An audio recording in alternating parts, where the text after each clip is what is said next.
Maranello, Italy, a city dedicated to motor racing, and the fabulous Ferrari factory, a place of national pride, where everything is dominated by the symbol of the prancing horse.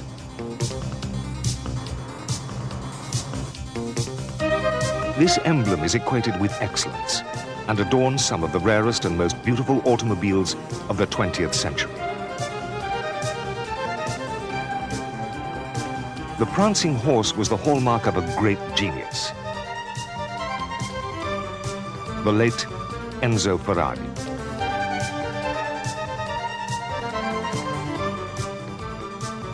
From the very first to the present, all Ferrari automobiles were race-bred. For almost half a century, the racing cars of Enzo Ferrari have challenged the world, winning fame and fortune.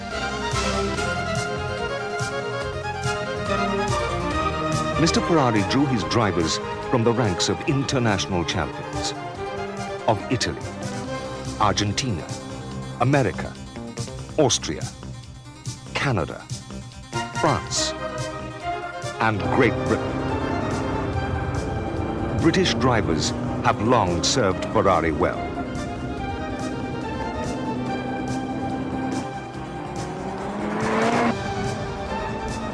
Latest to join the great Mark Ferrari is the British champion, Nigel Mansell. Mansell arrived at Ferrari with something of a reputation. Enzo Ferrari was a connoisseur of driver talent.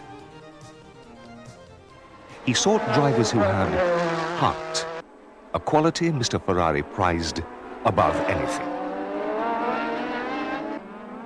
Heart meant fighting spirit, the ability to seize a racing car by the scruff of its neck and win. Nigel Mansell was seen as such a driver. He was the last driver to be personally chosen by Enzo Ferrari before his death in 1988. He said that he admired my type of driving and that there was no question that when I was in the car, he could see that I gave my best. You know, I was privileged because I had a nice lunch together with him in the middle of the circuit at Maranello. And it was really from then that, you know, he said he wanted me to drive for Ferrari, but unfortunately at that time we didn't get it together, so to speak, and but now here I am, very much a Ferrari driver. The British driver would do more than justify his hopes. Within weeks of Mr. Ferrari's death, Mansell led the team to victory.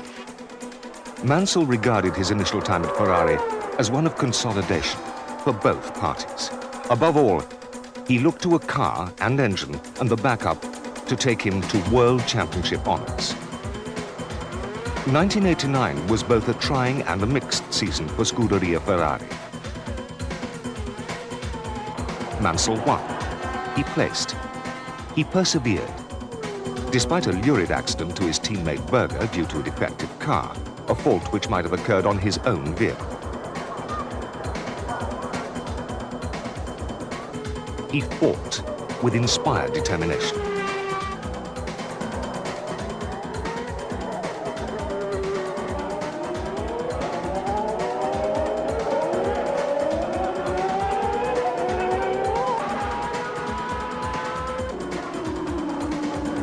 He made motoring history in a sensational duel with Brazilian ace Ayrton Senna. Demonstrations of brilliance which won him international acclaim, but not the World Championship. 1990 marked Mansell's second year with Ferrari and the renewal of his quest to become world champion. His hopes will rest in the ultra-secret racing department, where no film camera has ever been before.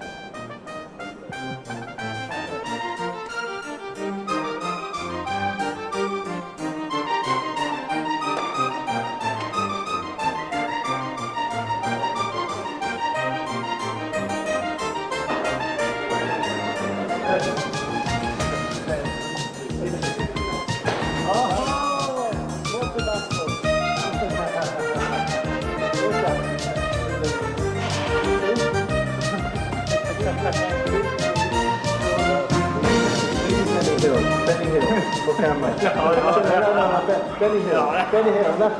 Benny here.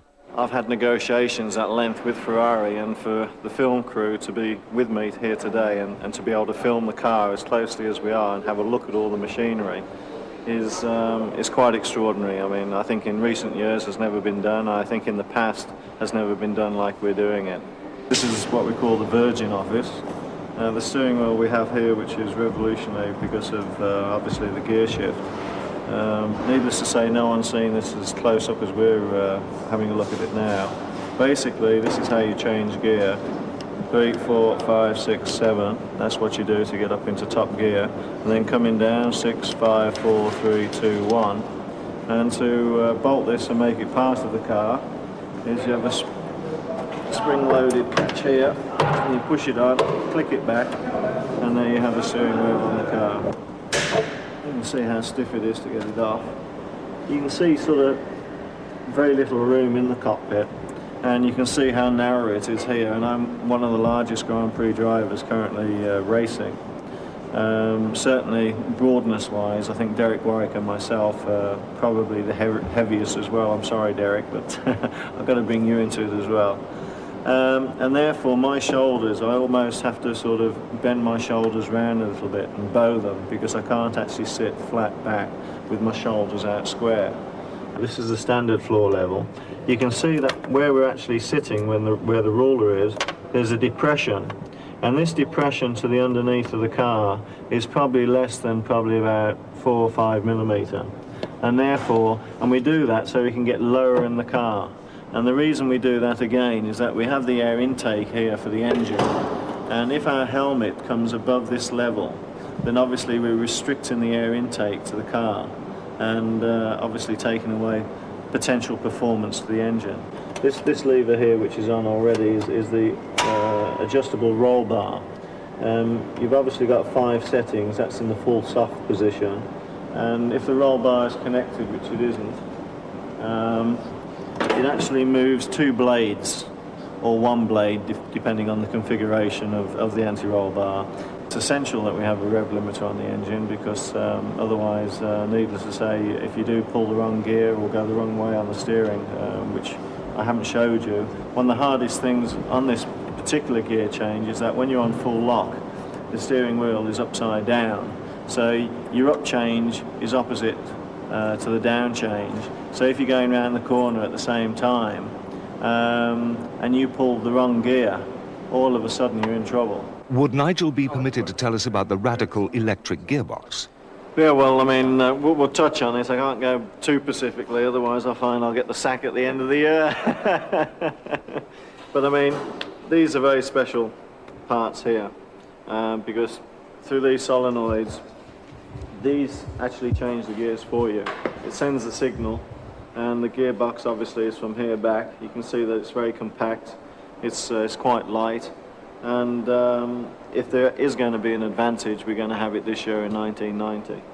What we have here, from the floor up to the top here, to there, and extending past the driver to about here, this is all the fuel tank.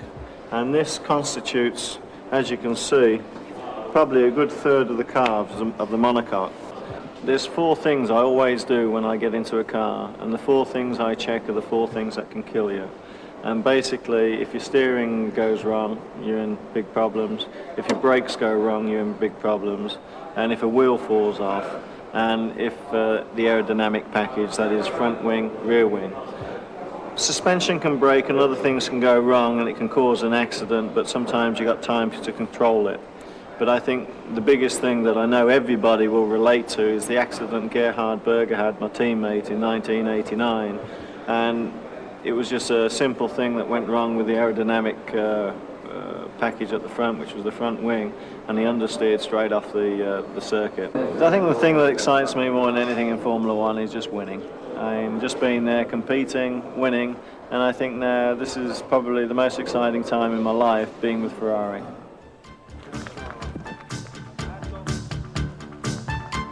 A traditional event at Ferrari is the yearly press conference, where the new contender for Grand Prix honours makes its debut.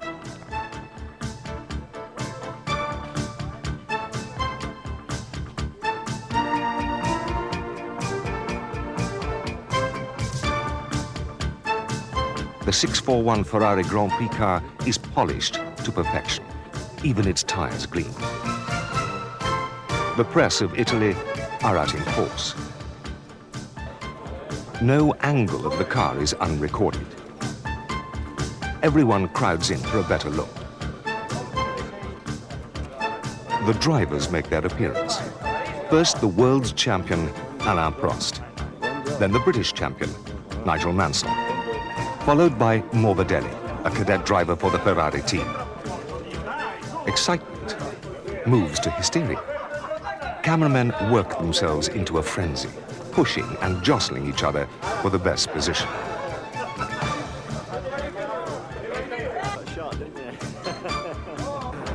And the whole ritual is repeated again in the conference center. The chairman of Ferrari addresses distinguished members of the press. Explanations of the past season are given. Hopes for the new season are raised. Mansell struggles with simultaneous translation. Distinguished guests arrive late. Shortly, the satisfied press would go to lunch, while Nigel Mansell would fulfill a different appetite. At the private Ferrari test track, driving the 641 in anger for the first time, prior to extensive tests in Portugal with Prost.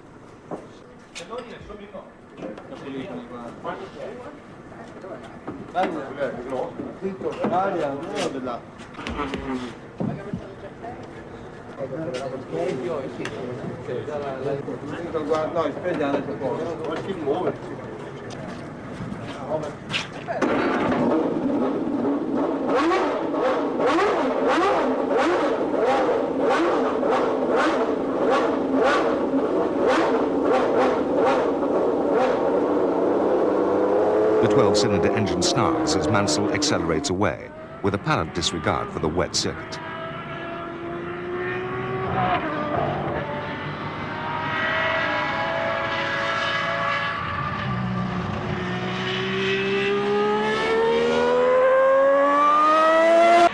His lightning-fast gear changes sound like music in the winter air.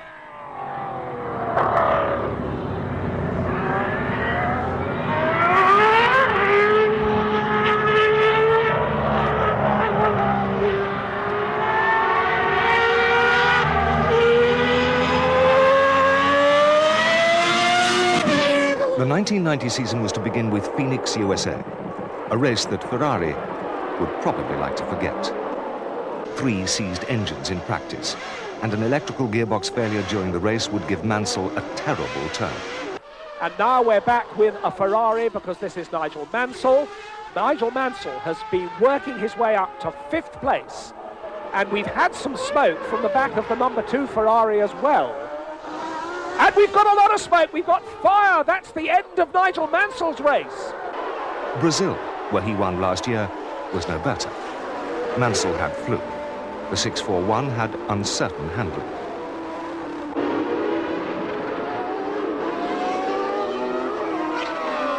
Race leader Ayrton Senna and a backmarker collided, giving Alain Prost a fortunate win, his first for Ferrari.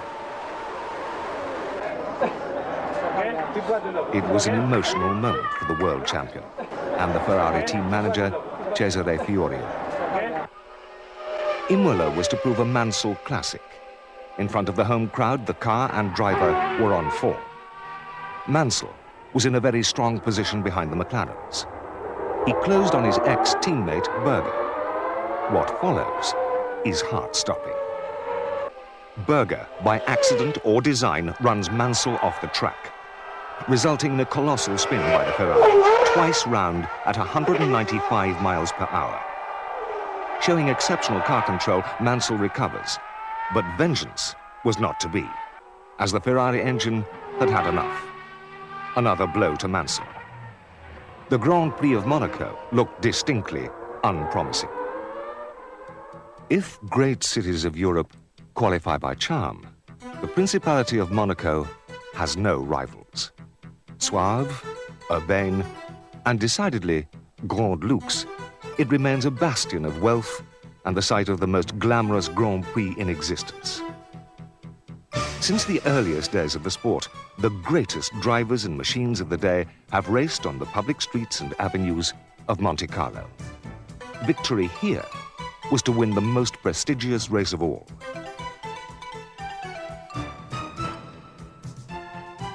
From the starting grid, the first corner is Saint-Devote, which, viewed from a low-slung racing car, is blind, a daunting feature in itself. Then up the hill, Montée du Beau Rivage, a nice jaunt at 170 miles an hour. Flick through a subtle curve to confront Monte Carlo's famous casino. No time to place your bets, but brake hard outside the Hôtel de Paris to a modest 120 miles per hour.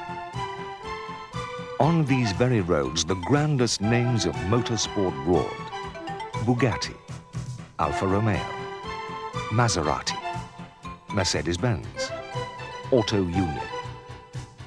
Downhill now into Mirabeau, where master drivers can gain fractions of seconds, and the young Turks of racing can make or mar a reputation. Into Station Hairpin. Then Virage du Portier, another blind curve, and one that leads to the incredible tunnel, a unique feature of the course. Nigel Mansell recalls hitting the barriers on both sides of the tunnel, ricocheting his way out to emerge in one piece and to carry on driving. Down the waterfront, on the exact road where Nuvolari and Varzi fought like wild beasts for supremacy. Here, Ascari crashed his Lancia into the harbor. There, died brave Bandini in terrible flames. On this circuit, the great Sterling Moss routed the entire Ferrari team with his underpowered and agile Lotus. Others would win laurels driving in the wet. Who could forget the victories of Beltoise, Lauda, Prost, or the 5 times winner of Monaco, Graham Hill? The Rascasse, a corner where the world champion Jack Brabham was passed, and a new star, Jochen Rindt, was created.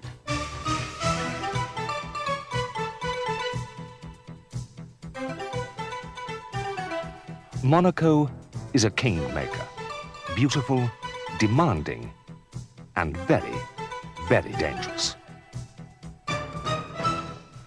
Monaco, historically for me, it's not been one of the best places. I love the place, but in terms of actually finishing races here and having mechanical reliability, I think I've only ever finished one race in 10 years. Day one begins with Nigel arriving outside the Ferrari caravan on a scooter, practically in disguise, to avoid detection by the fans. He is wished good morning, Italian style. Ciao. Oh, good. Greetings and formalities over, he sits down to a breakfast of champions. Now what we have here is we have raw grated carrot, Parmesan cheese, and just plain bread. And it looks like the rabbit's been at the bread too. But that's what you get when you drive for Ferrari. The actual carrot is good for the stomach, for the acids, etc. Parmesan is very good, and I can't tell you what it's good for, but it's good for energy. And, oh yes, you obviously know. And obviously the bread is just filling, but no butters, no fats as such. The Parmesan, although it's got some fat in, it's not like the normal fatty cheese.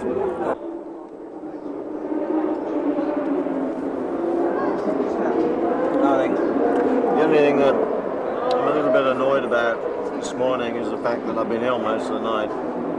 I hate that. When you're not totally in command of your own body. Yeah. No. Breakfast over, he reports to his own personal doctor, who attends his every need. Per me giorno perché problema stomaco. Ieri possibile mangiare. Hey! This is the new driver of the team.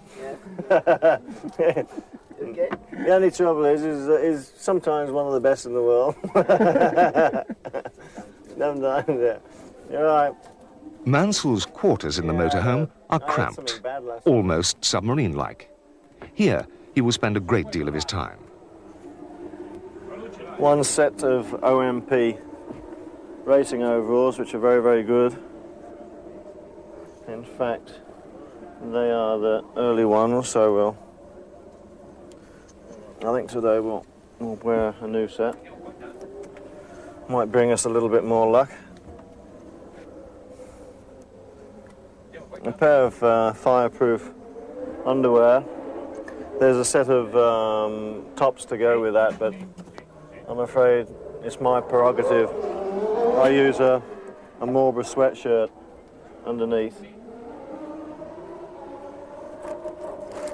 Then we have a balaclava, which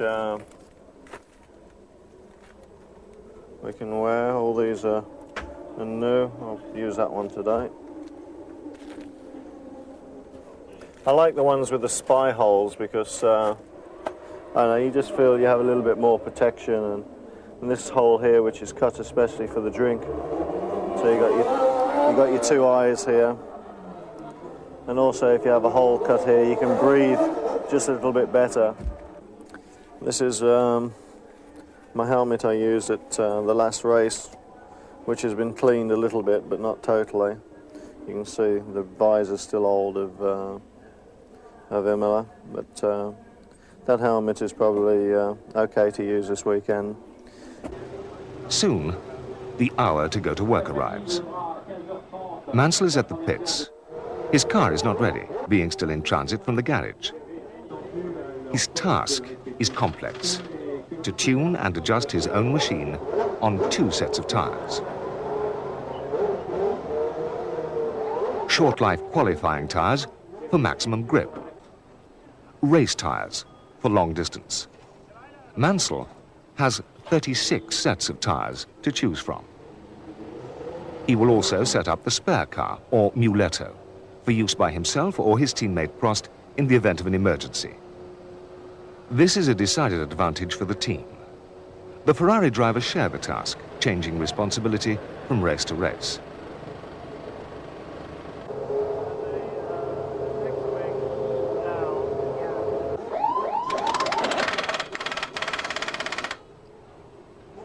Nigel sets out to be first on the track to practice. A very strong psychological ploy. A clear track, a clear mind, and maybe he will make the pace.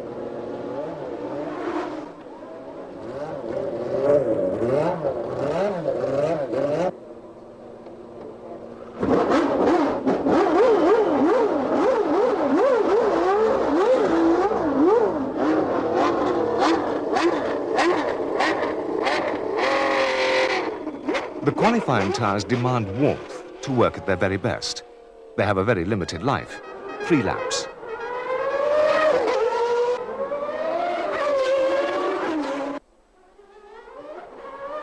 The Ferrari shows its form.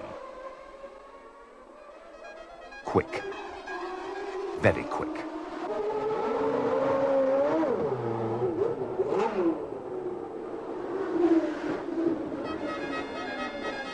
Having given the competition something to think about, he changes cars to the muletto.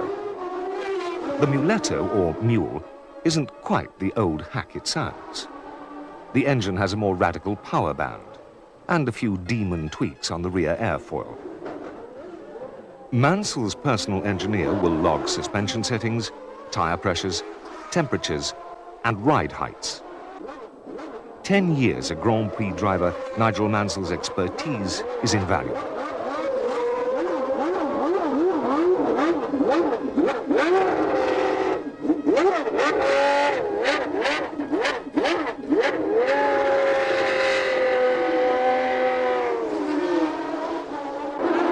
Out on the track again.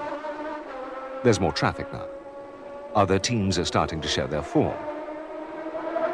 Mansell reveals more speed still. Anxious eyes study the computer as the British driver starts his hunt for vital seconds. In the first hour, Mansell is fastest. In again. Hopes are raised for Scuderia Ferrari. But another presence on the track has everyone's attention. Ayrton Senna. The Brazilian driver, Mansell's arch rival, betters the Ferrari times. as does his teammate Berger. They in turn fall to Jean Alesi, the Tyrrell driver whose car and Pirelli tyres are well matched. Mansell is set to reply, only to have a near disaster. The electronic gearbox locks up at Casino, causing him to slide over a curb and break his front wing. This is a recurrent failure of last season, supposedly cured. Then he remembers Phoenix. His confidence fades.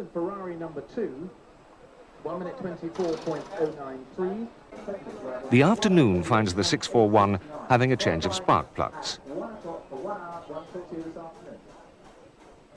Further practice sees the Ferrari gearboxes under closest inspection. These top-secret parts are muffled away from the prying eyes of rival teams and curious spectators. In the light of the morning's incident, Mansell decides not to attempt anything extreme. Instead, he banks a safe and rapid lap, assuring him an excellent position on the final grid.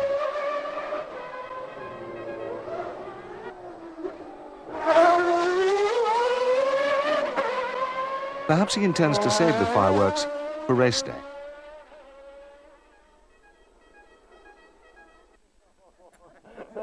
He is quizzed by a relentless press. You guys say any of that? Mansell steers the diplomatic course. So what are the Highlights? The highlights. When I go home now. We've done a lot of good work. I think for the race we're in good shape. The important thing is we know we can go much faster. So the restriction in our time today has been a physical one of not being able to have a free lap. It would be much more disappointing if the car wasn't able to go quicker, but we know the car can go much quicker, so come Saturday it'll be a lot better. But I mean, you're probably seeing, which is perfect for this program, a typical real mix-up of a day in Formula One terms. I mean, it's a big casino, and we had more probably than our fair share of inconveniences. For the first hour, I felt that you were really beginning to Yeah, I mean, bloom. you know, we were quickest for the first hour for a long time, but I was having 3 laps, and I wasn't having traffic problems, and we were making progress on the car. And then all of a sudden, bingo, I mean, no more 3 laps, no more progress, frustration, and you just don't get the job done then. So what are you going on tomorrow?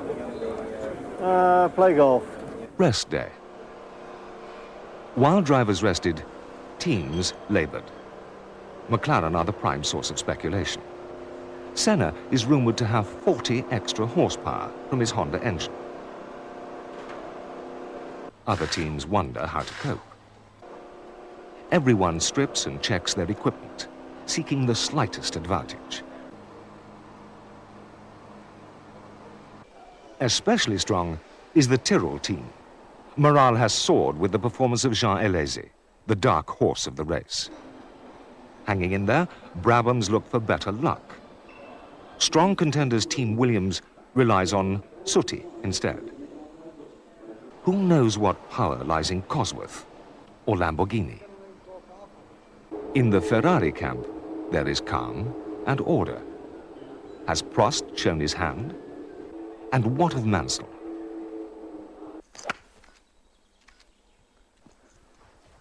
Well, man, this is what it's all about.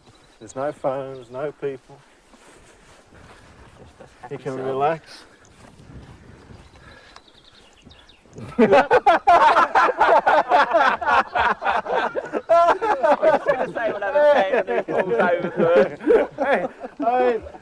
I saw your face, and I thought, is he going to warn him? And I thought, no, and I thought, stop it, I'm not going to warn him.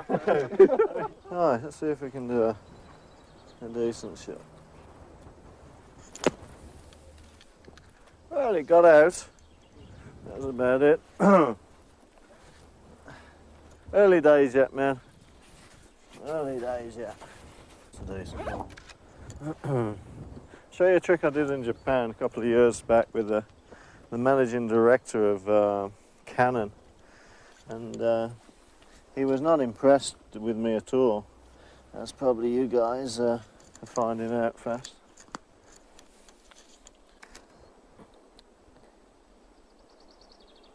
Right, there we go. So by the time we got to the 18th, I mean, I was really ticked off. So I said to the managing director, I said, how can I borrow your ball? And on the 18th hole, we had to wait because there's people in front. There's a big, big river you had to drive across. I said, you ever seen this trick? So I got his ball and I put his ball on the bottom and I put my ball on the top. Notice the helmet design. And what you do, you see, you just take a nice little swing at the shot, like that, and you catch the ball, and you go, there you go, and he's, hey! And he's got two henchmen with him, and, you know, and I say the moral to the story is I'm not stupid because this is my ball, and your ball's just gone in the river. Yeah! Oh, well, pleased with that. What I meant. That surprised you, didn't it? No retakes. Tell you what, I'll let you into a little secret. Surprised me too. And look at that for a magnificent view.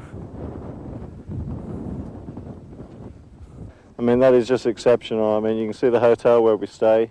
You can see the Lowe's Hotel and you can see the tunnel. You can see most of the racetrack actually. You can see coming into Casino Square, Hotel de Paris, and of course if we zoom in you can see all the marina down there where the boats are, the harbour, and of course where the motorhomes and the pits are. But that is exceptional.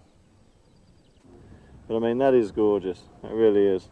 And the swimming pool area down there, the actual area just down there, if you can zoom in right down to the beach, you could probably even see my family, because they're on that swimming pool just down there, the round one. I think the marvellous thing is when you're up here on a day like today and in between practices, I mean obviously yesterday and qualifying again tomorrow, is that it's all a little bit unreal. Because, I mean, looking down here and playing golf, nothing really matters. It's very, very calm and quiet. There's no noise. I mean, look at the different things that are going on. You can really appreciate a lot of life in the world.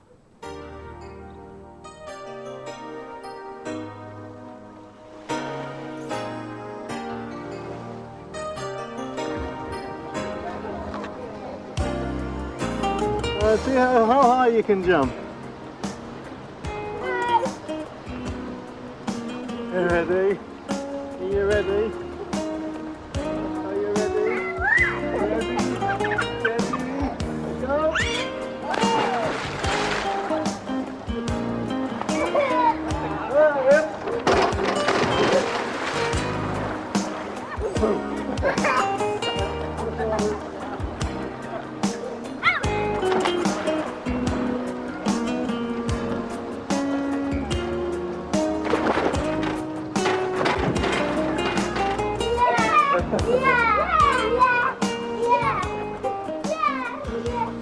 The summer's light lingers on. The Monaco Grand Prix dons glittering garments.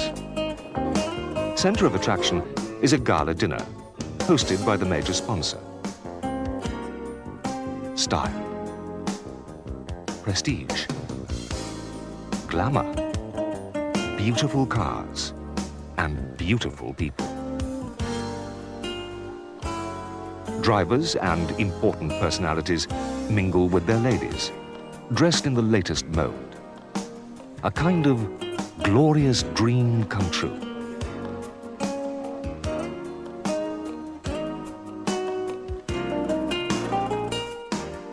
The Mansells are on show, taking it all in their stride. I don't know.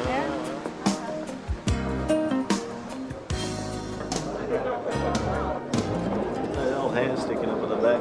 Exchanging greetings. How are you, Thomas? Nice to meet you. Nice to meet you. Meet my wife, Mary Lou. Hi, how are you? My wife is making pleasantries, becoming part of the dazzling parade. Very nice to meet you.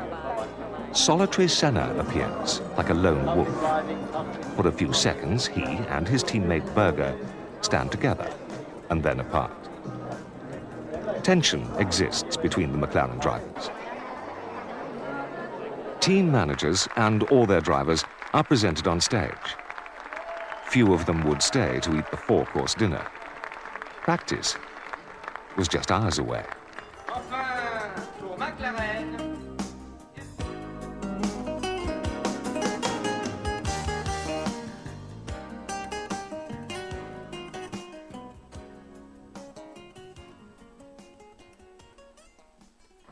Saturday practice.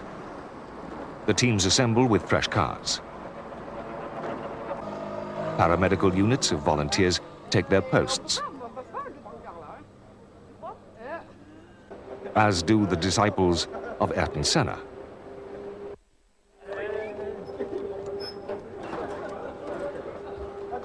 A determined Nigel Mansell leaves his motorhome to go to the pits. A journey as perilous as the race to come.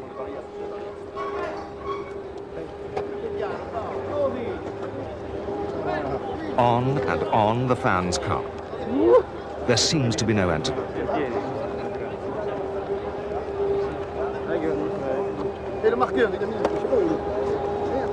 To watch Mansell in progress is to see one of his secrets. From such relentless public attention, he seems to draw a kind of energy.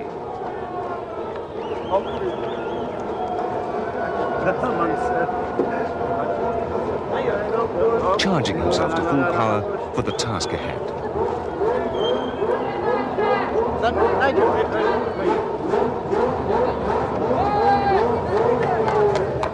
Yes, la.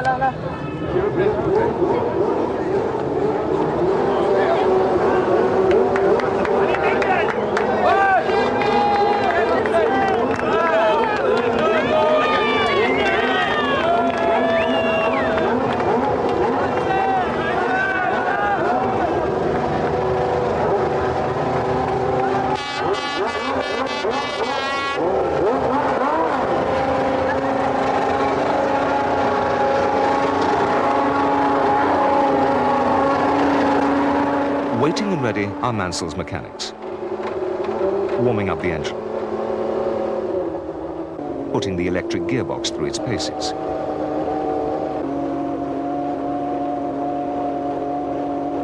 The press gape. That's good information, thanks. The last information I got was go on it straight away. And of course, because we only got one set, I mean... Tired technicians exchange views. Two sets anyway. We're going to go one, and then a slow lap to see what goes anyway. The Ferrari doctor puts a few finishing touches to his driver.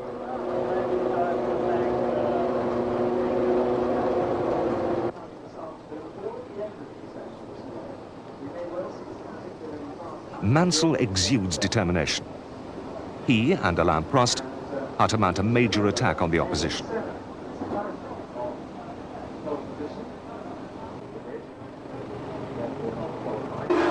The 641 is on near-empty fuel tanks. To make it lighter, it's set for maximum performance.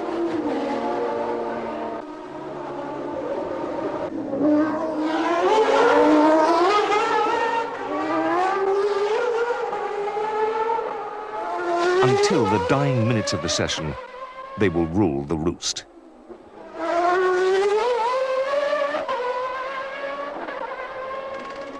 And then, a lazy goes fastest, only to be eclipsed by Senna. A searing lap, 1 minute and 21 seconds.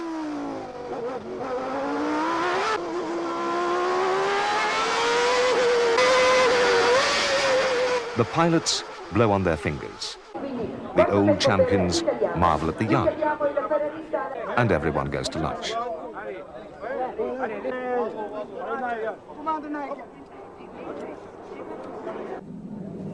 The Ferrari mechanics eat pasta and drink lambrusco.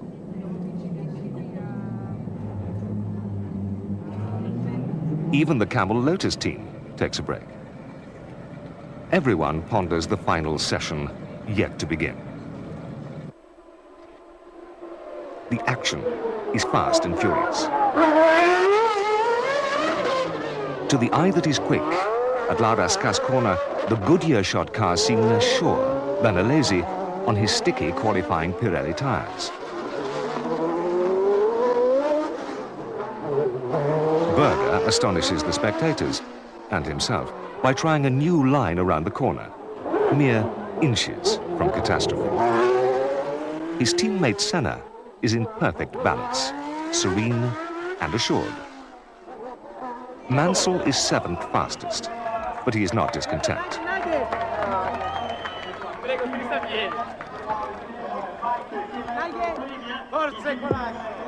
Does he foresee something others don't? I'll predict something here now, that tomorrow will be a big casino at the front, because with Ayrton, Allan and Alesi especially wanting to prove something on this circuit, if there isn't a bit of barging and maybe even a coming together at the first corner or on the first lap, I'll be very surprised. We had a good clear lap this afternoon, and we changed the setting to try and improve the traction of the car. And we should have gone a little bit faster really, but I have two problems. One, I've got a little lack of confidence in whether it's going in gear or not at the precise time that I want it. So I'm holding back a little bit, giving a little bit of a margin. And the qualifying tyre for me, I still can't get to work as good as I should, which is probably my problem, not the tyre's problem. I can't warm it up quick enough to get the best out of it. So all in all, really, I mean, I say this looking at you in the eye, I'm happy to be where I am on the grid, because it's been a tough weekend up until now. Another session with the press, this time in Pidgin English. I pull for gear and there's no gear. Race day. The early morning of race day is cloudy, with the threat of rain. At first light, people have started to pour into Monaco, from France and neighboring Italy, to see the spectacle. Expectations are high this year. There are 7 likely winners: Senna, Prost, Berger, Patrese, Boutsen, Alesi, and Mansell. All these leading drivers are within 2 seconds of the best time. Anything can happen, and probably will. The pits are strangely still. Everything seems to be waiting in anticipation. Dominant are the stacks of tires, mute contestants in Grand Prix wars.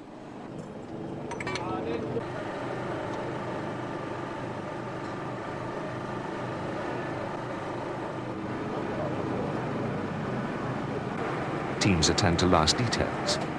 Not yet. Some practice tire-changing drills. Others marvel at the gathering crowd, or take up their positions for the race. And all the while, the tension, slowly and inexorably, begins to mount. I'm full tank with this setting. This is the rear right side. Maybe on the T-car, then try the setting yesterday, Eric.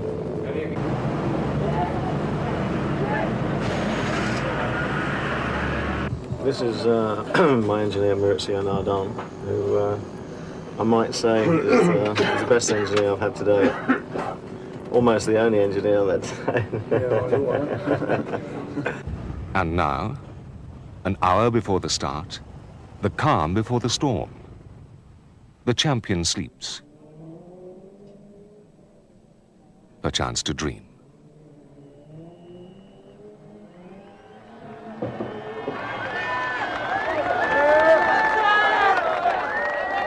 The entry of the gladiators.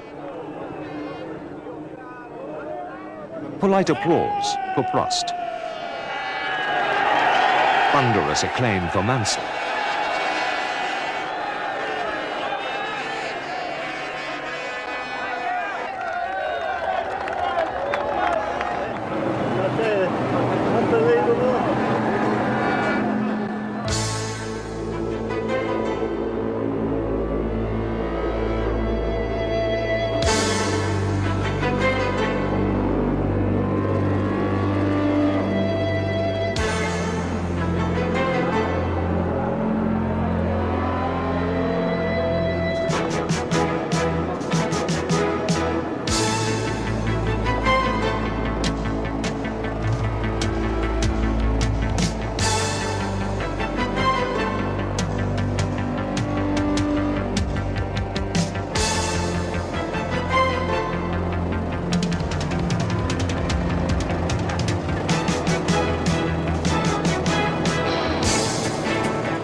After the warm-up lap, to start position.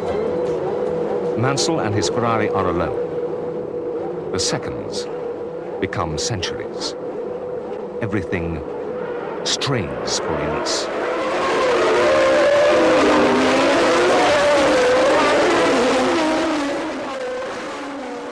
Up to Casino, past the Hotel du Palais. Gerhard Berger is impetuous. Too soon, he collides with Prost. Chaos follows. Anticlimax as Mansell returns to the grid. His predictions have come true. Berger and Alesi, over-eager, have caused a not-so-minor shunt on the Mirabeau corner of the first lap. A restart is called for. Prost has to switch cars. His own, nearly as fast as Senna's, has been too badly damaged by Berger. He must use the mule. Nigel is briefed as to the accident. He entertains us with his version.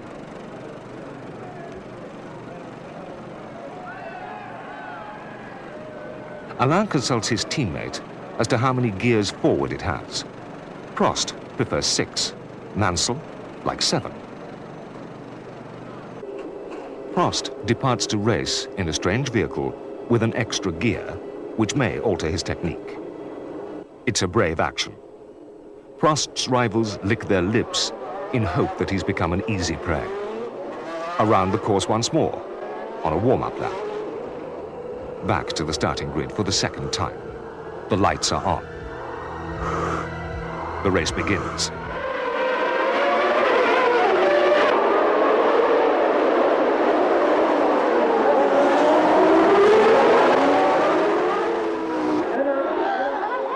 Senna leads the pack. Prost tentative with the new Ferrari.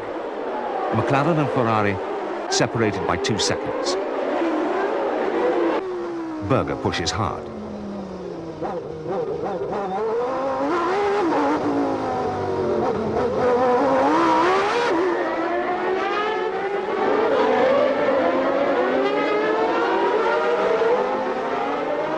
On the second lap, the gap is 4 seconds. Alesi and Berger. The Williams. A Minardi, then Mansell.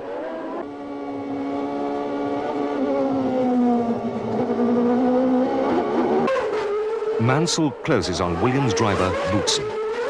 Senna leads Prost by 8 seconds. Lap 15. Mansell attacks Boutsen, the Belgian giving no ground.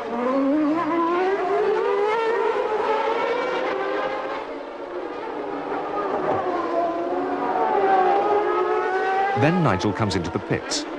His nose cone is broken from contact with Boutsen's rear wheels. Repairs and a change of tires is called for.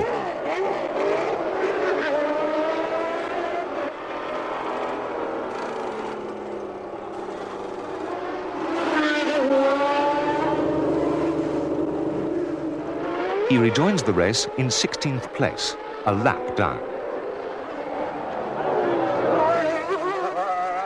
Prost into the pits. His perfectly healthy Ferrari has fallen to electric problems. A miserable end to a fine second place. Mansell is going like the wind. He catches Boutsen up once more. He hounds the Belgian driver.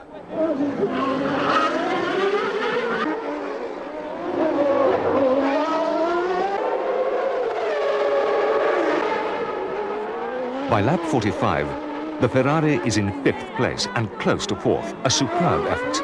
The race has suddenly become intense with possibility. The crowd goes mad. The Ferrari is waved on.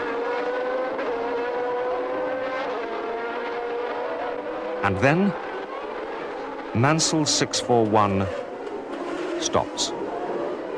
The battery has expired, just as it did with Prost. He suffers the long walk back through the pits. His face, a mask of fatigue and depression. Once more, he has driven a race full of resolution. For Ferrari, it was a sorry day. After so much promise. Boutsen is like this. his name?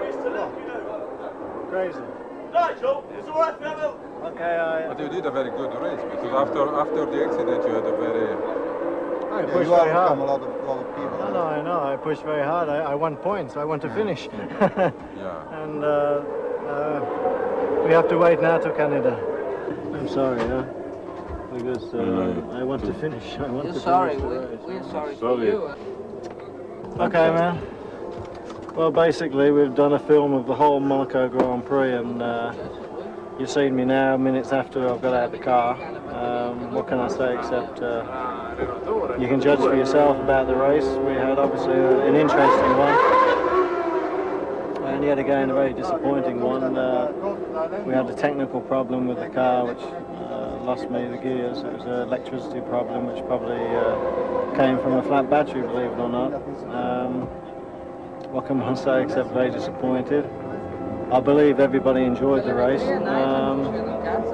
We're just going to wait until the next one. I'm afraid this is the job I do, and you probably see me now a little bit disappointed. On the Isle of Man, a week later, Nigel, in the comfort of his own living room, was rested and ready for Canada and Mexico. What were his thoughts and feelings? Very mixed feelings, mixed emotions, mainly because I've had certainly, although hectic, for the last 36, 48 hours being in your home and you've had your family around you and your children. It's a wrench to go away, especially when you know it's going to be a 3-week trip and incorporating 2 races transatlantic. And obviously I'm probably a little bit more dubious as opposed to excited because of all the mechanical failures that we've had up until now. You know, what's gone past is history. I mean, you always look forward to the future. And the next few weeks are going to be very, very hard on the road. I mean, mainly because we don't know what's around the corner because of the problems we've had reliability. Canada's a tough circuit, Mexico's even tougher. If I come back with what I hope, sort of a minimum of sort of 15 points in the bag, then I'll come back a very happy man. I'll be very, very positive. As good as his word, Mansell came close to fulfilling his desire in Canada. After besting his teammate Prost, Mansell appeared in the points.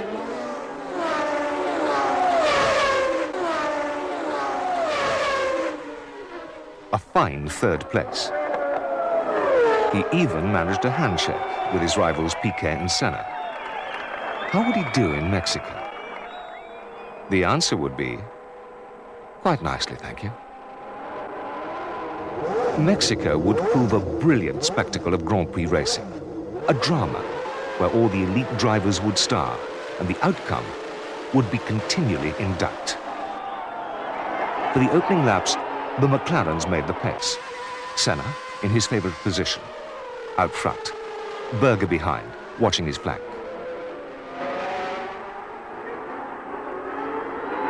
Behind them, a jostling, snarling pack, with Team Williams looking strong. Prost and Mansell are in deep concentration at the moment, as yet to show their hand. Prost jousts with Mansell's old sparring partner, Boutsen. He applies relentless pressure to the Belgian. Senna is majestic and serene. The Ferraris were quicker in practice. When will the challenge come? His teammate Berger is in for tyres. Now, it's a battle between the 2 Ferrari teammates. A fascinating struggle, as the cars are set to individual preference. Prost's car has less wing. Mansell's car is tuned for grip. Prost takes advantage of Mansell's position in traffic. An elegant move. He breaks away in a tremendous burst of speed. The Ferraris start to close on the leading McLaren.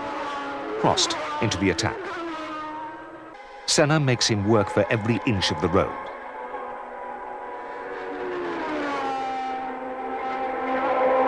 Prost comes to overtake, but not without a battle.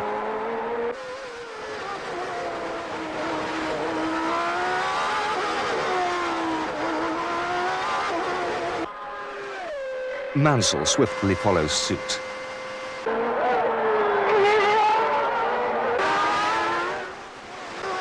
Senna's right rear tyre collapses from a slow leak. His race is run. While closing on Prost, Nigel spins on a dirty track. To rejoin the race, unaware that Gerhard Berger has closed within range. Nigel Mansell is now in his sights. Berger covered, a look in the mirror. He knows he must escape. To take liberties, the view in Berger's mirrors is the blood red of the Ferrari.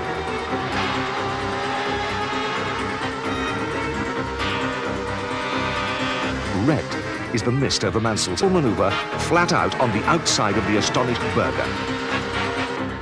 Magnificent. Victory for Prost. Glory for Mansell and Ferrari.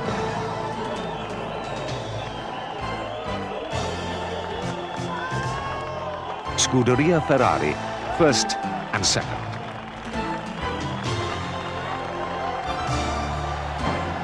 A triumph for the team and for fans everywhere.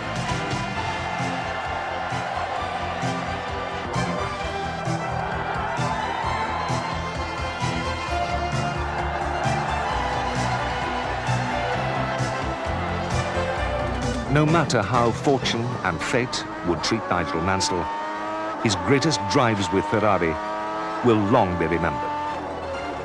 Shining examples of extraordinary courage linked with tremendous skill. The summit of the driver's art.